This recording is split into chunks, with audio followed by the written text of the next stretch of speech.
Et salut YouTube, ça fait longtemps, j'espère que vous allez bien. Aujourd'hui j'avais envie de débarquer avec un nouveau format, quelque chose que j'avais pas encore fait et qui se fait pas énormément sur YouTube, en tout cas dans le domaine du sport auto. J'avais envie de vous faire une sorte de petit storytelling, on va dire ça comme ça, de vous raconter des histoires en rapport avec le sport auto. Donc l'histoire d'une course, l'histoire d'un championnat, l'histoire d'un pilote. Faut juste que j'essaye de trouver des domaines où je vais vraiment avoir une vraie histoire à vous raconter, pas juste vous donner des informations que vous pouvez trouver partout et n'importe où. Et du coup j'avais envie de vous faire ça en mode je vous raconte une histoire sur un pilote que pas forcément tout le monde connaît, ou que des gens qui sont éloignés du sport auto vont s'intéresser, vont se dire bah tiens, qui c'est ce pilote, je vais en apprendre un peu plus sur lui parce que peut-être je le connais de nom mais je connais pas son histoire, ou je connais pas forcément la compétition, ou je connais pas forcément l'histoire d'un circuit, etc. Et c'est vers ça que j'ai envie de me porter aujourd'hui, et que je vais essayer de reproduire un peu plus tard. D'ailleurs, si vous avez des idées de pilotes par exemple que je pourrais essayer de vous développer, ou vous parler d'un circuit, ou vous parler d'une compétition, et ben n'hésitez pas, l'espace commentaire il est fait pour ça. Donnez-moi vos idées et puis j'irai piocher dedans pour les prochaines vidéos si celle-ci vous intéresse. Du coup, on se retrouve tout de suite pour la première histoire. Je pense que ceux qui sont fans du sport auto vont reconnaître le pilote avant que je donne son nom. C'est parti.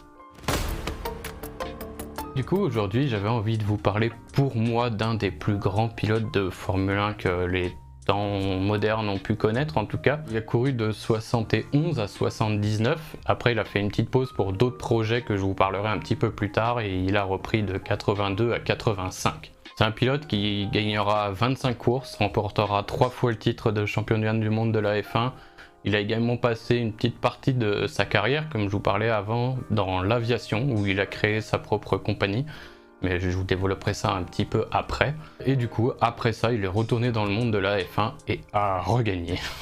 Mais aujourd'hui, c'est pas vraiment de sa partie aviation qu'on va s'occuper, mais bien de la partie où qu'il a consacré dans sa vie au sport auto. Pour tous ceux qui ne l'auraient pas encore deviné, aujourd'hui, on va parler de l'incroyable, pour moi, histoire de Niki Lauda.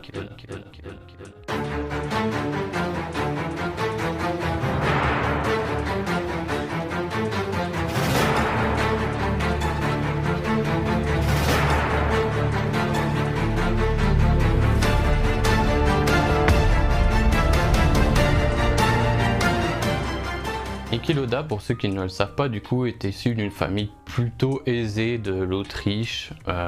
Ernest Peter et Elisabeth Lauda sont ses parents, et ils sont plutôt connus dans le monde des affaires et tout ça en Autriche, et du coup ils ont plutôt les moyens, et il n'aura pas trop de soucis pour évoluer dans sa carrière de sport auto, en tout cas pour commencer, puisque tout simplement ses parents vont voir d'un très mauvais œil sa nouvelle passion débordante pour le sport auto et tout ça, et ce qui fera que Niki va rapidement couper les ponts avec sa famille pour s'installer en Europe et vivre de petits boulots et tout ça pour financer sa participation dans une compétition, avoir ses premières voitures et tout ça. Et du coup ça a été très compliqué au début pour lui parce que ses parents ne le soutenaient pas, et il a dû trouver des solutions tout simplement. La compétition coûtant de plus en plus cher au fur et à mesure qu'il montait en catégorie, parce que plus tu montes plus c'est cher logiquement. Niki finira par utiliser son nom, donc Lauda, pour contacter des prêts auprès de banques autrichiennes, vu que ses parents, comme je vous disais, sont plutôt aisés, et du coup il s'est servi de son nom tout simplement pour pouvoir récupérer de l'argent pour participer à des compétitions et tout ça, sans bien sûr que ses parents soient au courant. Et c'est ce qui nous amène du coup en 71, début de la légende Niki Lauda. L'argent du coup n'étant plus un problème pour Niki Lauda, il a pu tout simplement s'offrir des baquets dans des voitures qu'il n'aurait pas pu forcément accéder autrement. Du coup il a eu son premier baquet en Formule 1 pour le Grand Prix d'Autriche justement, mais il a dû abandonner pour des raisons de tenue de route de la voiture.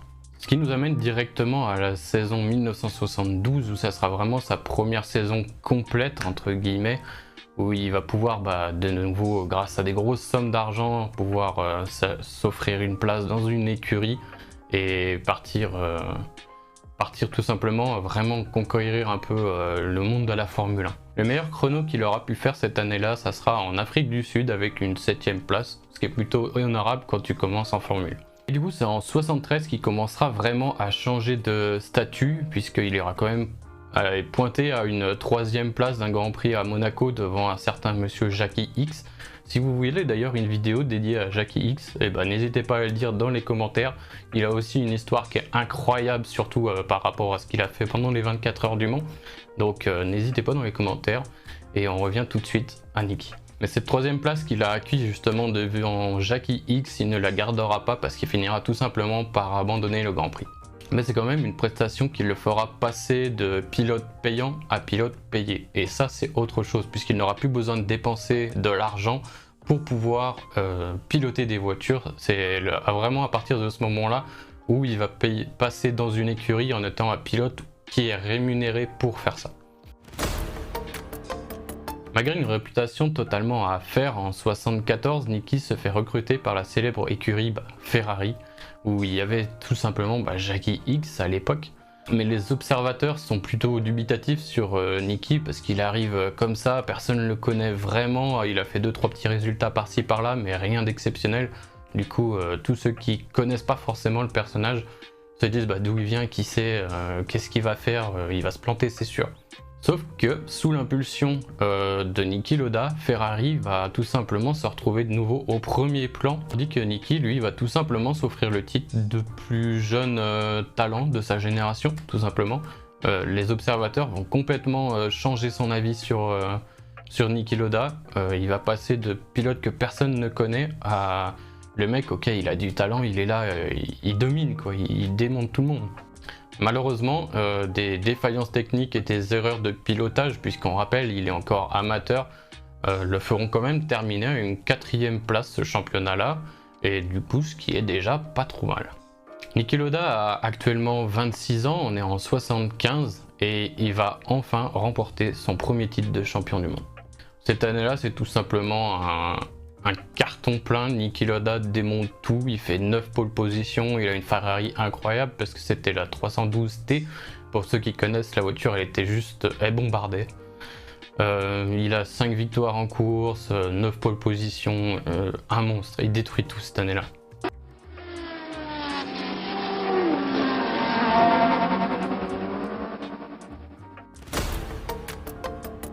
En 76, Niki Lauda semble tout simplement prêt de s'offrir son 2e titre d'affilée avec une domination totalement absolue sur sa saison, 5 victoires, 8 podiums, il écrase encore toute la concurrence. Sauf que, voilà, Niki Lauda prend le départ de la course sur le Nürburgring, le circuit allemand le plus connu. Il compte déjà 35 points d'avance à ce moment-là sur son rival James Hunt. Un film est d'ailleurs sorti sur ça. Si vous ne le connaissez pas, n'hésitez pas à aller le voir, ça s'appelle Rush. C'est vraiment l'histoire de cette rivalité entre Niki Lauda et James Hunt. Le film il est super, on pourra en reparler si ça vous intéresse de James Hunt dans une prochaine vidéo, n'hésitez pas à me le dire. Sauf qu'à ce moment-là, pendant la course, Niki Lauda perd le contrôle de sa voiture. Il est à 290 km/h sur une ligne droite. Il perd le contrôle, il vient taper dans un talus. La voiture vient rebondir contre une barrière de sécurité et s'arrêter en plein milieu de la route. 2 autres pilotes à ce moment-là, Brett Lunger et Guy Edwards, viennent tout simplement, ils arrivent aussi pleine balle en plein milieu de cette route et viennent tout simplement percuter la voiture de Niki Lauda. Les 2 pilotes ne pouvant tout simplement pas éviter le choc, ils viennent percuter la voiture, du coup lancé en pleine ligne droite, le casque il est complètement éjecté de la piste, la voiture se met tout simplement à flamber. Plusieurs pilotes vont d'ailleurs s'arrêter pour pouvoir porter secours à Niki Lauda qui ne peut pas s'échapper lui-même de la voiture. Niki Lauda sera transporté dans un hôpital où il en sortira grièvement brûlé, il a des grosses séquelles au visage et sur le corps, il aura de gros problèmes respiratoires à ce moment-là. C'est à ce moment-là que la vraie légende Niki Lauda va prendre part, puisque tout simplement 37 jours après son accident, Niki Lauda surprend tout le monde et se présente au Grand Prix d'Italie où il raflera une 4ème place légendaire. À la veille de la dernière course du championnat, Niki Lauda à ce moment-là compte 3 points d'avance sur désormais son pire rival James Hunt. Sauf qu'au vu des trompes d'eau qui va tomber ce jour-là, il refusera tout simplement de prendre le départ de la course et James Hunt finira 3ème, ce qui lui assurera d'être champion cette année-là. On est désormais en 1977 et là Niki Lauda a une place de second pilote dans son écurie. L'écurie, il y a une très mauvaise ambiance et tout ça. Mais Niki Lauda se démonte pas et finira quand même premier cette année-là et gagnera le titre de champion du monde pour sa 2e année. Il s'offrira par la même occasion tout simplement le luxe de claquer la porte de l'écurie Ferrari avant même la fin de la saison puisqu'il était déjà champion.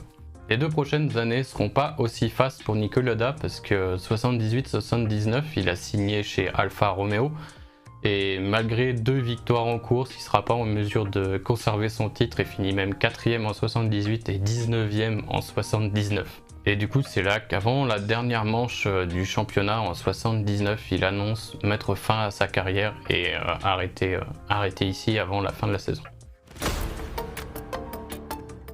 Suite à cette décision, Niki va enfin pouvoir se consacrer au développement de sa compagnie aérienne que je vous parlais en début de vidéo. Sauf que ça marche pas bien, la compagnie fonctionne pas terrible et seulement 2 ans après être parti de la F1, il fait son retour dans les paddocks. Sauf qu'il ne reviendra pas en tant que pilote, mais bien en tant que consultant pour une chaîne de télévision en 1981. Et ça sera pour le Grand Prix justement d'Autriche, son pays d'origine. Sauf que faire ce retour en tant que consultant, ça lui a permis de se rapprocher de certaines personnes, dont Ron Dennis, qui sera le patron actuel de l'écurie McLaren. Et du coup, ça en débouchera que Monsieur Dennis va embaucher Niki Lauda en tant que pilote pour la saison 1982. Après seulement quelques petits succès, la saison se terminera pour une maigre 5ème place. Il montera 2 fois sur le podium en 83 et finira à une 10ème place cette année-là. En 84, grâce à la domination de sa voiture, la McLaren qui sera tout simplement monstrueuse, et malgré la présence d'un certain Alain Prost, qu'on pourra aussi parler dans une prochaine vidéo si ça vous intéresse, Niki remportera 5 victoires, décochera son 3e championnat du monde. 1985 signifiera enfin la vraie fin pour Niki Lauda, la vraie fin de sa carrière en tant que pilote. Après tout simplement une saison malchanceuse où il était démotivé, il décidera vraiment de quitter la compétition après une dernière course où il aura quand même dominé, mais terminé prématurément contre un mur de nouveau suite à un problème de frein. On pourrait croire qu'après tout ça, Niki Lauda puisse passer tout simplement une retraite un peu tranquille, à se remémorer tous ses bons moments et tout ça, mais non, pas du tout. Pas du tout.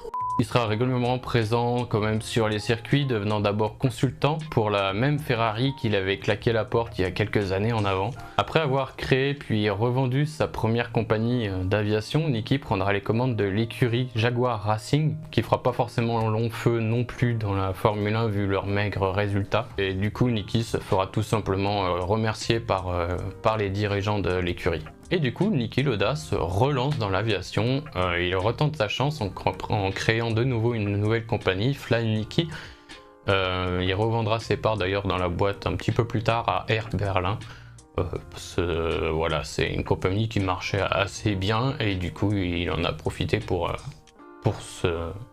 pouvoir quitter l'aviation tranquillement. À partir des années 95-96, Niki va devenir commentateur sur une chaîne allemande RTL et il va vraiment se spécialiser dans la Formule 1 parce qu'il va être commentateur Formule 1. Et après ça, il va devenir président mais non exclusif de l'écurie Mercedes en septembre 2012. Il va tout simplement jouer un des rôles les plus importants de l'histoire de Mercedes avec le recrutement d'un certain Lewis Hamilton. L'écurie qu'il dirige avec Toto Wolff deviendra championne du monde grâce à lui en 2014, 2015, 2016, 2017, 2018 et 2019. Ça fait beaucoup là, non? Lewis Hamilton écrase totalement la concurrence, c'est juste un monstre. Niki Lauda et Lewis Hamilton ont une relation plutôt proche, et ce qui fera d'ailleurs énormément de peine à Lewis, mais ce qui n'entachera pas la suite de sa carrière puisqu'il continuera de gagner et de rester champion. Les traitements médicamenteux que reçoit Niki Lauda depuis son accident en 1976 malheureusement détériorent énormément ses reins au point qu'il a dû subir par 2 fois des greffes. En 2018, il doit donc être hospitalisé en raison d'une infection pulmonaire et ne réapparaît plus sur les circuits tout simplement car sa santé se dégrade de plus en plus. Et c'est du coup le 20 mai 2019 que la famille de Niki Lauda annonce sa mort à l'âge de 70 ans. Ces obsèques seront quand même réalisées à Vienne, en Autriche, donc son pays d'origine. Il est enterré dans sa combinaison de pilote Ferrari avec son casque posé sur le cercueil et en présence de nombreuses personnalités de la Formule 1.